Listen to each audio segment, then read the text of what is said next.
Es decir, se volvió otra vez Arcángel Miguel. Pero bueno, señores, vamos a ver. ¿Cómo puede un arcángel, un ángel, un querubín, un hombre divinizado, un nefilín, un humanoide, redimir a nadie? ¿Quién pecó en el Edén? ¿Quién pecó? Pecó un arcángel, pecó un ángel, pecó la culebra, no, ni siquiera la culebra. ¿Quién pecó? Bueno, la culebra hizo mal, pero ¿quién pecó delante de Dios y no debía hacerlo? ¿Quién pecó? Pecó un hombre divinizado, un hombre que es mitad humano y mitad divino, que deidad no es lo mismo que divinidad. Bueno, ¿quién pecó? Un hombre. ¿Y quién puede redimir entonces? ¿Sobre quién cayó la sentencia? La sentencia de pena de muerte eterna recayó sobre un hombre. ¿Y quién tiene que pagar? Pues un hombre. ¿Y dónde está ese hombre que paga por eso? Hombre, Jesús de Nazaret es verdadero hombre y verdadero Dios. Otra persona no puede pagar. Otro ser de otra naturaleza no puede cargar con una culpa que no le corresponde. No puede redimir a nadie. No puede redimir a nadie. En el Edén pecó y cayó un hombre. Y ha de redimir un hombre perfecto. No un arcángel. Ni un semidios, ni un humanoide. Un hombre. Por eso Jesús se asumió naturaleza humana. Esa palabra asumir no significa poseer. No es que Jesús poseyó y posee o tiene, como los demonios que se apoderan o se posesionan de una persona y la poseen, ¿no? Un demonio puede hacerlo.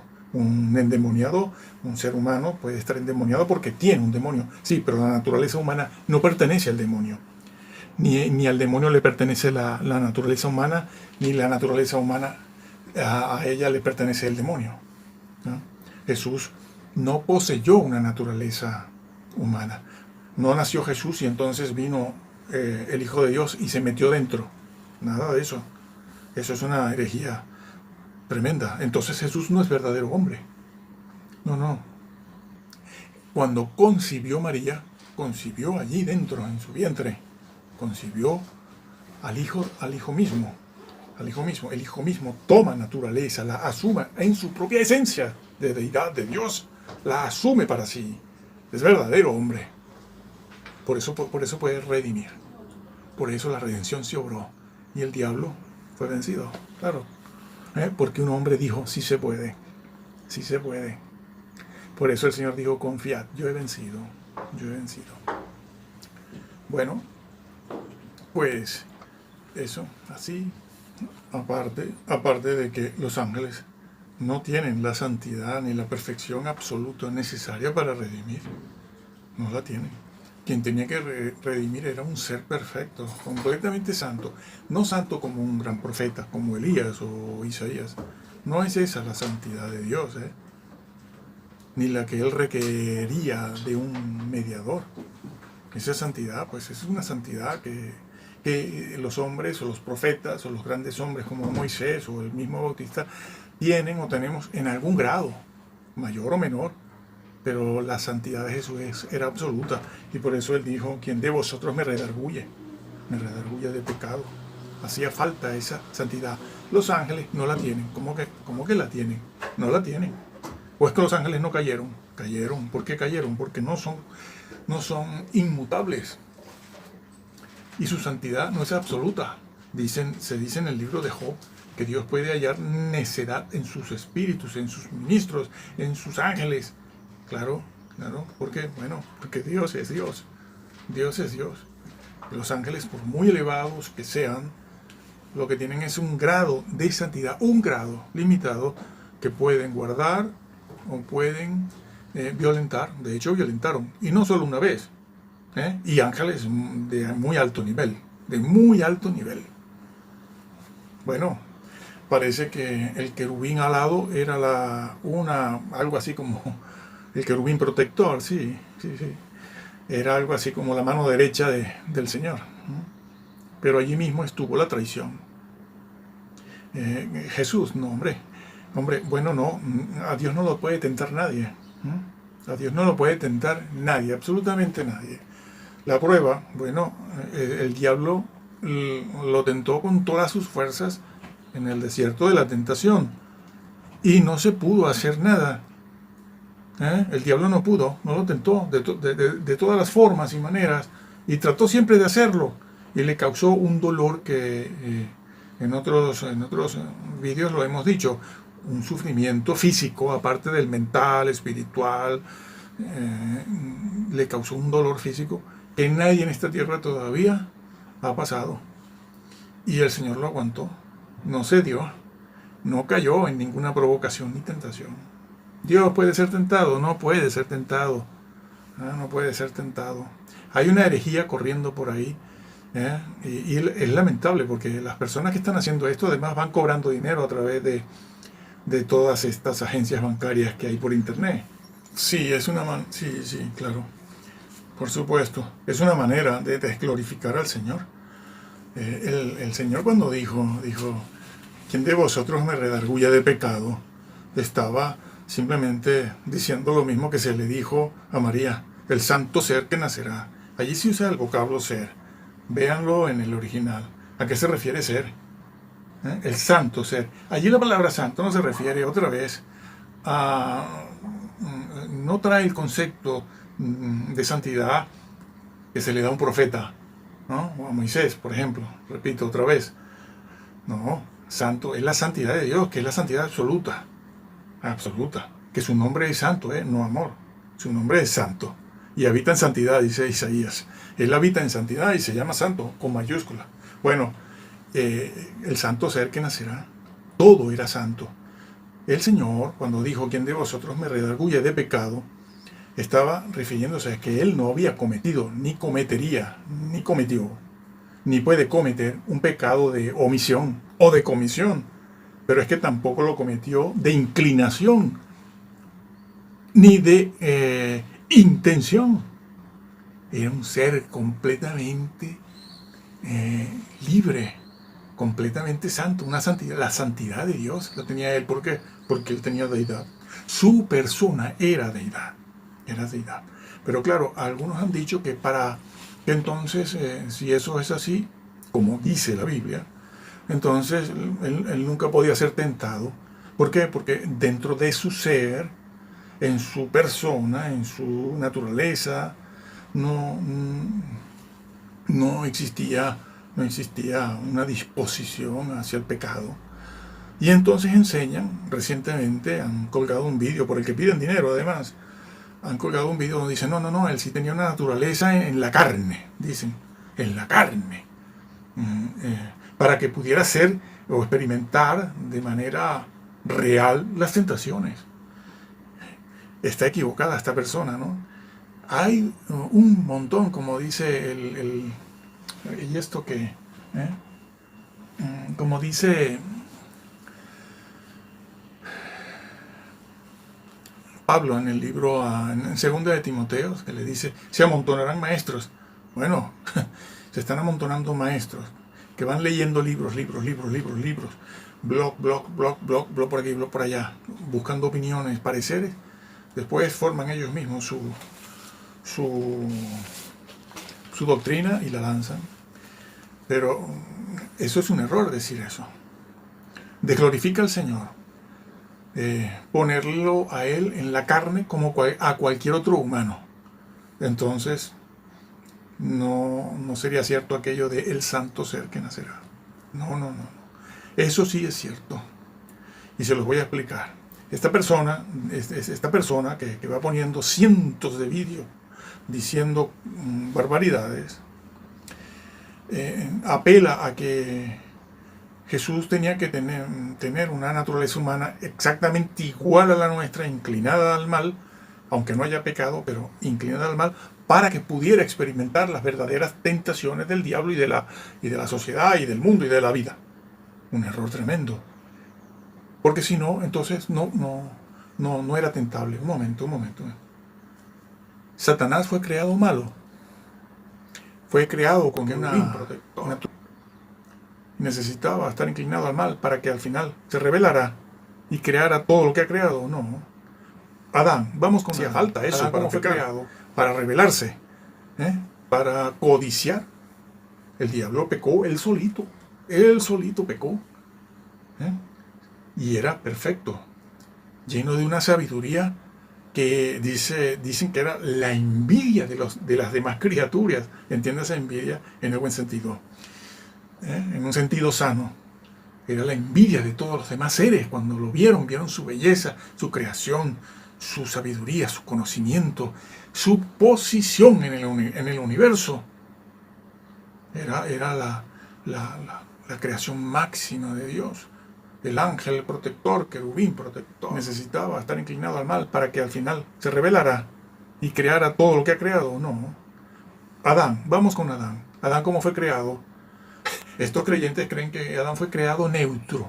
No, dice la Biblia, el Señor lo dice, yo lo levanté justo, lo levanté en justicia. No digan que Adán fue creado neutro, porque entonces Dios hizo hubiese hecho una mala creación en ese caso, pero no es el caso. Él fue creado bueno, muy sabio Adán, pero cayó, pecó y fue engañado. Necesitaba una naturaleza ya predispuesta al mal para pecar. No la necesitaba, no hace falta. Fue creado justo, lo levanté en justicia, dice el Señor, pero él cayó.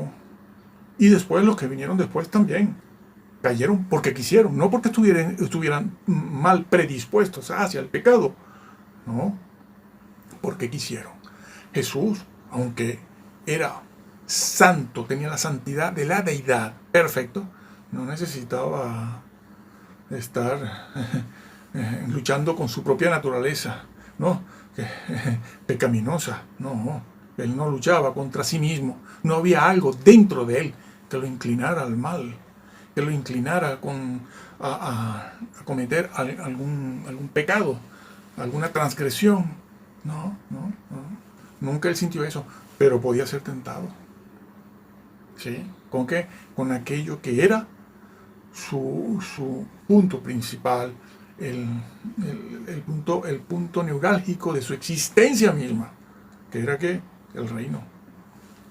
En eso Satanás se puso en evidencia, porque no lo tentó con un refresco, ni con un trozo de queso o de carne. Lo tentó ¿con qué? Con el reinado y el poder. Y Jesús dijo no. ¿Por qué? Porque esos no son los métodos de Dios. Y yo he venido a obedecer a Dios.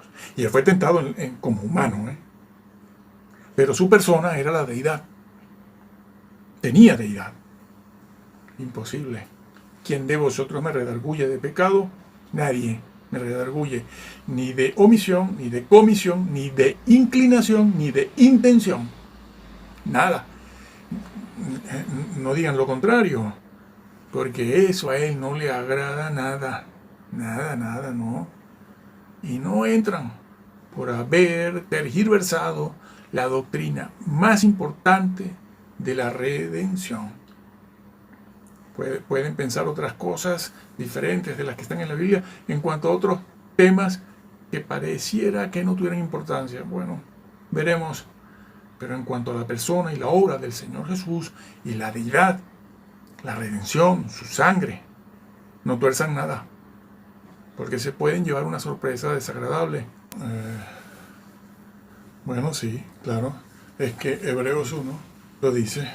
¿A cuál de los ángeles dijo Dios jamás? Mi hijo eres tú, siéntate a mi diestra. ¿A cuál? Y ese mismo capítulo 1 de Hebreos, ese mismo capítulo, al final, lo vuelve a repetir. Y recuerda ese versículo muy conocido que está en otras partes. Bueno, es un recordatorio del Salmo 110, del 1 al 7, donde, bueno, vale la pena aquí buscarlo, ¿no?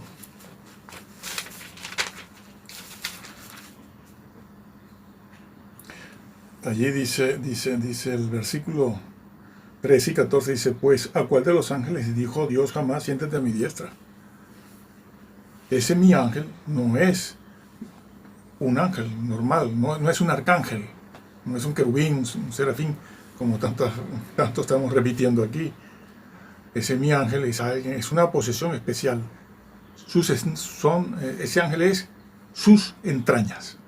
engendrado en el Padre. Y aquí lo dice, ¿a cuál de los ángeles siéntate a mi diestra? Hasta que ponga a tus enemigos por estrado de tus pies. Por cierto, que esta es una cita del Salmo 110, el versículo 7 o el 9, donde Yahvé le dice a Yahvé, también en el Salmo está, Yahvé le dice a Yahvé, Yahvé, siéntate a mi diestra hasta que ponga a tus enemigos vencidos por estrado de tus pies. ¿Sí?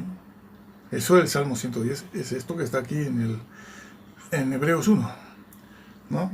Mi hijo eres tú, la cual de los ángeles dije yo jamás eso te he engendrado hoy, a ninguno. Entonces, ¿quién es ese mi ángel?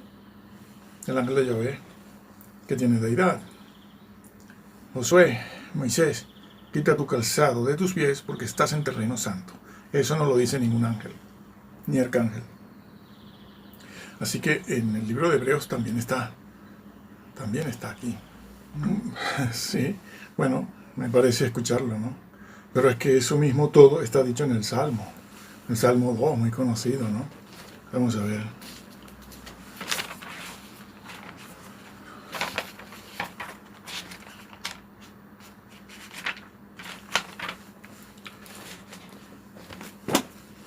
El Salmo 2 es un salmo mesiánico,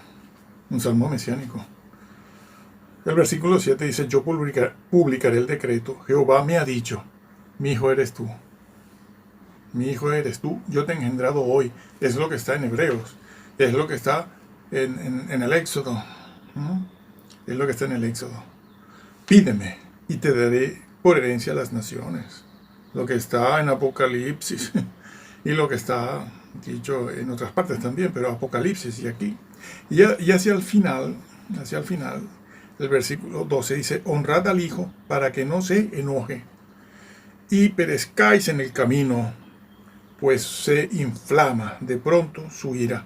Aquí dice el Hijo, dice, honrad al Hijo, es decir, obedécele, séle fiel, porque de eso se trata, de honrarle, serle fiel, obedecerle, para que no se enoje, que es lo que le ha dicho en Éxodo 23, Yahvé a Moisés, oye su voz, no le seas rebelde, porque a lo mejor no te lo perdona.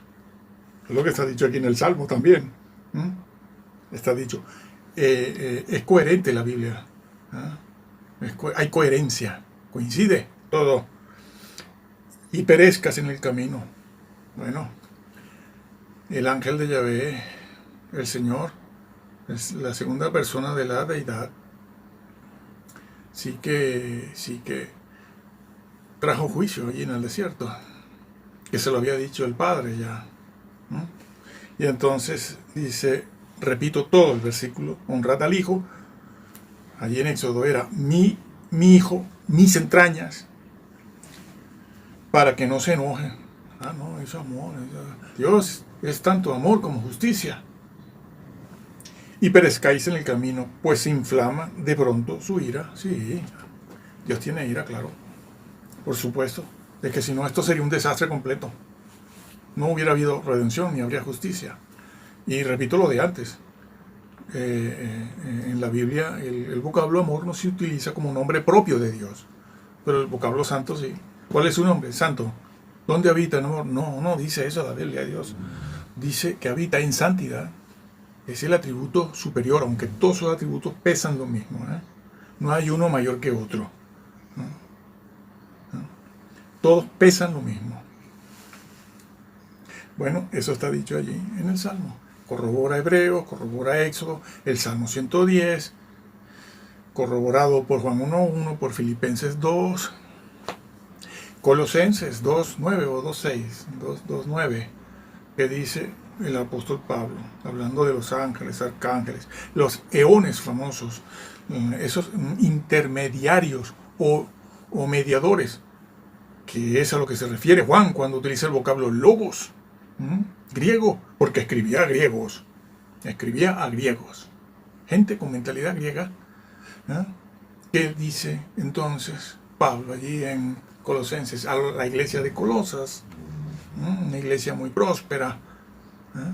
Porque habían muchos judaizantes allí, ¿no? Y otros que no lo eran, propios del lugar, de Frigia y eso. Y esa zona, Pablo les dice, ustedes no necesitan eones, no necesitan otros mediadores, no necesitan seres espirituales, no necesitan seres mediadores, ni arcángeles, ni ángeles. Allí en ese mismo capítulo 2 de a los Colosenses se habla del culto a los ángeles, porque existía allí, entre cristianos. Pablo le dice, no necesitan nada de eso. Ustedes necesitan a Jesús porque en él ¿qué? Habita la plenitud de la deidad. Eso no es un representante. Claro, los mesiánicos ponen ahí cualidad divina. Claro, porque divino no es lo mismo que deidad. Deidad no es lo mismo ni es igual que divinidad. En el blog está explicado.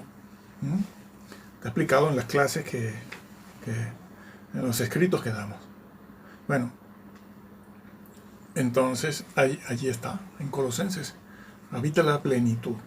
Porque en esa zona de Colosas, que está muy cerca de Éfeso, un poco más, si yo mal no recuerdo, a un costado, a unos kilómetros, está Hierápolis, la iglesia de la Odisea, muy próspera, aquella que no necesitaba nada. Cristianos que no necesitan nada porque son muy prósperos, muy inteligentes, muy sabios. Sí, sí. Bueno, pues allí habían herejías, y por esas herejías graves, que son las mismas que hay hoy, no entraban, no entran, si desvirtúan el mensaje, no entran. Bueno, entonces, que eso es así. Sí, está dicho. En la iglesia apostólica esto se conocía, se sabía muy bien. Y los padres de la iglesia, los 3, 4 primeros siglos, bueno, nos hemos quedado francamente fríos de piedra cuando hemos visto que este señor es un gran líder del adventismo. Grande en el sentido de que es un antiguo y de los que más adoran, que decía que solo había un arcángel, ¿no? Y para demostrar que solo existe un arcángel, y este es el arcángel Miguel para ellos, cita a Daniel 10, donde se dice Daniel 10,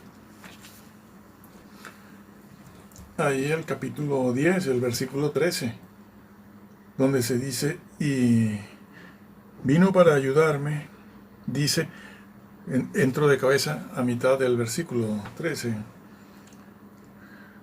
Pero he aquí Miguel, uno de los principales príncipes, vino para ayudarme. Uno de los principales príncipes, es uno. El famoso vocablo Het o Ehat, como lo pronuncian ustedes, que significa los principales. Principales está en plural. Príncipes está en plural, señores. En toda la Biblia no hay un solo manuscrito, ni hebreo, ni la Septuaginta, que utilice o hable de los arcángeles como existiendo o habiendo uno solo, en singular. Esta frase no aparece en singular en ningún manuscrito antiguo, ninguno, sino siempre así. Y así lo leen ellos también. Uno de los principales, uno, si dice uno ya es uno entre varios, pero es que además lo refuerza el resto de la frase, uno de los principales, porque el arcángel Miguel es eso que decíamos antes, un principal, un jefe, es lo que quiere decir, un jefe, arcángel, uno de los principales. Habían varios principales entonces este que se va a nombrar es uno de los principales, y lo dice, principales, príncipes está en plural.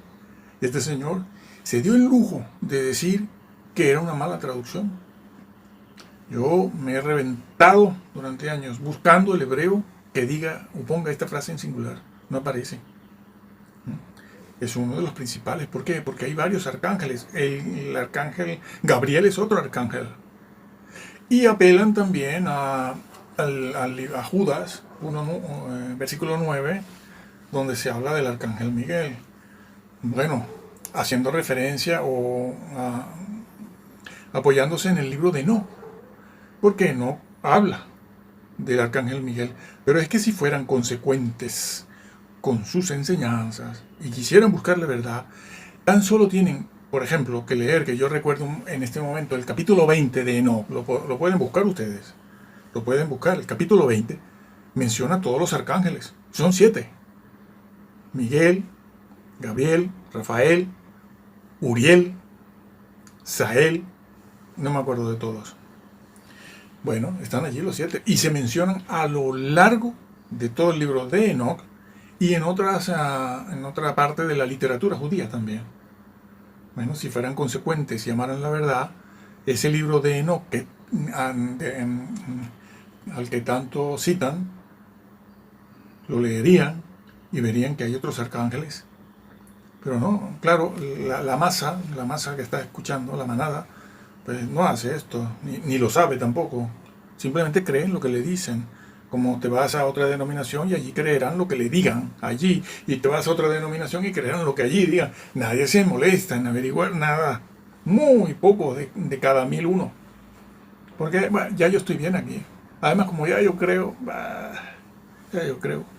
no, lo que te salva es el contenido de la fe. Y si tu contenido está errado, no entras, que no entras. ¿Eh? Entonces dice allí uno de los principales príncipes, uno entre varios. A lo mejor aquí le ponen debajo la frase en hebreo, el hebreo, que lo pueden conseguir en internet o en cualquier software bíblico, y ella está en plural. Así que si el arcángel Miguel fuese uno solo y fuese Jesús, entonces, bueno, es que no puede ser así. No puede ser así. ¿Por qué? Porque ese versículo 18 de Juan 1 dice y habla del unigénito del Padre. No solo habla de uno, de que el Hijo de Dios es uno solo. Porque eso es lo que está diciendo. Es uno. Es uno. Sino que además está diciendo que es único en su especie. Pero un arcángel no es único en su especie, es un ángel. Un arcángel es un ángel con una jerarquía. Pero es que ángeles existen montones. Dios ha creado montones de ángeles de diferentes niveles, con diferentes categorías, en una jerarquía, como en un organigrama de empresa, ¿no? Jerárquico. Entonces, pero Jesús no entra dentro de esa categoría. No entra. ¿Por qué? Porque Jesús es unigénito, único hijo y además único en su especie. No existe, es decir, fuera de él en particular, no existe otro. No existe otro. No existe otro de esa especie. De esa especie. No existe. No existen muchos como él, de esa especie. No existe uno solo, el Hijo de Dios. No un hijo, sino el Hijo. En hebreo también se utiliza el artículo, por ejemplo, con el ángel de Yahvé en Génesis, cuando se le aparece a Moisés. Dice, el ángel. Algo que recordó también en el libro de Hechos, no sé si el capítulo 7 de Hechos, Esteban cuando daba el testimonio. Allí Esteban también se ve como entremezcla a los dos. Los dos habla de Yahvé y habla de Dios y habla del ángel de Yahvé. Algo que más tarde hizo, comentando ese pasaje, lo hizo Ignacio de Antioquía también. Dice, no, es que ese ángel era Dios, era Jesús. Era Jesús. Creo que fue Ignacio de Antioquía. Y si no fue Ireneo de León. Señores, Jesús es Dios, tiene deidad. No sirve decir, bueno, mi pastor o mi líder o mi guía cree lo que él crea, yo creo lo mío. No, eres corresponsable con él porque tú estás con él y lo apoyas. Y él cuenta con tu presencia, tu asistencia y tu ayuda económica, financiera o tu ayuda de cualquier otra naturaleza. Te haces corresponsable. Estabas allí cómodamente sentadito, mientras otros estaban predicando la verdad. Y bueno, los tenías por allí, pero tú no les hacías caso. ¿Por qué? Porque era más difícil, ¿no? ¿A qué sí? Esas cosas son así. Bueno, sí. Yo no sé pronunciar el hebreo, pero es Ehad, Hazarin, Harishomin, algo así. Uno de los principales príncipes. El artículo está metido ahí, ¿no? No, no siempre aparece el artículo en hebreo separado como en castellano, hoy en día los idiomas modernos y esto.